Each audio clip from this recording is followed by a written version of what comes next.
প্রথম প্রিন্টারটাকে ওপেন করে নেবেন। প্রিন্টার ওপেন করা হয়ে গেলে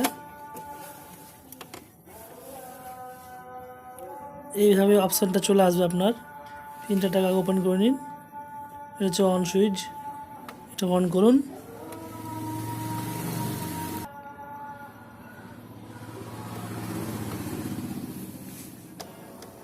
প্রিন্টার অন হতে শুরু করলো।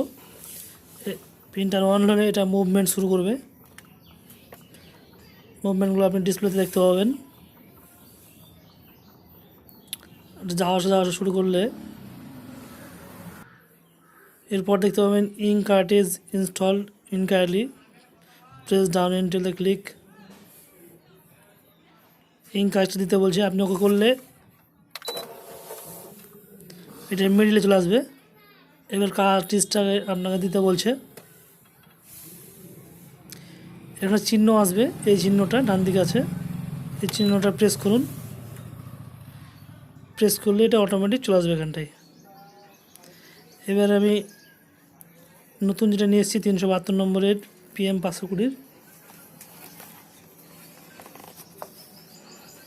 সেটা খুলে নেব।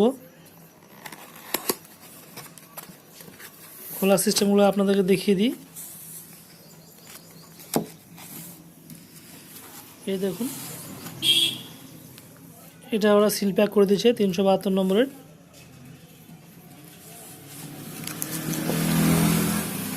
উল্টো দিকে এমন করে যেন নষ্ট না হয়, সেই জন্য আমরা এটা খুলে নেব। প্রথমে এটাকে আমি আমরা কাঁচি দিয়ে কেটে নেব। কাঁচি দিয়ে কাটা হয়ে গেলে এটা বের করে নিলাম।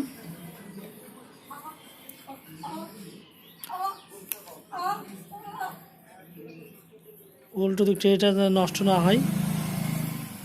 এবার সিলটা আমরা তুলে নেব দিকটার, যেটা বাতাস থাকে, বাতাস বেরিয়ে যায়, এটা তুলে নিলাম। এবার লকটা খুলে নেব, হালকা পুশ করলে এটা বেরিয়ে যাবে। আমরা খুলে নিলাম। এটা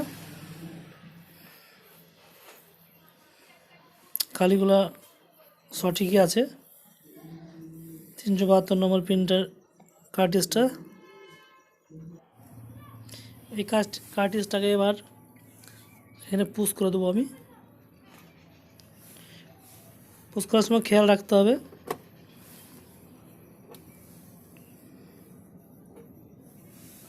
এটা জোরে চাপ দিয়ে দেখতে হবে, ঠিক করে ঢুকে নিলাম।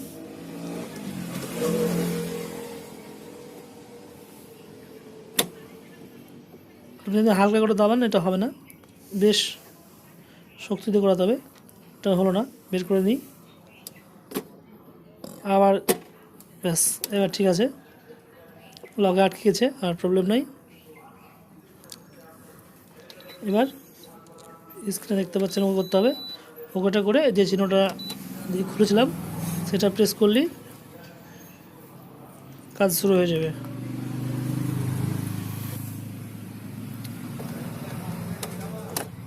অটোমেটিক প্রসেসিং শুরু হয়ে গেছে। তারপর প্রসেসিং শুরু হওয়ার পর এখানটা আপনারা দেখতে পারবেন চার্জিং প্লিজ ওয়েট লিখবে।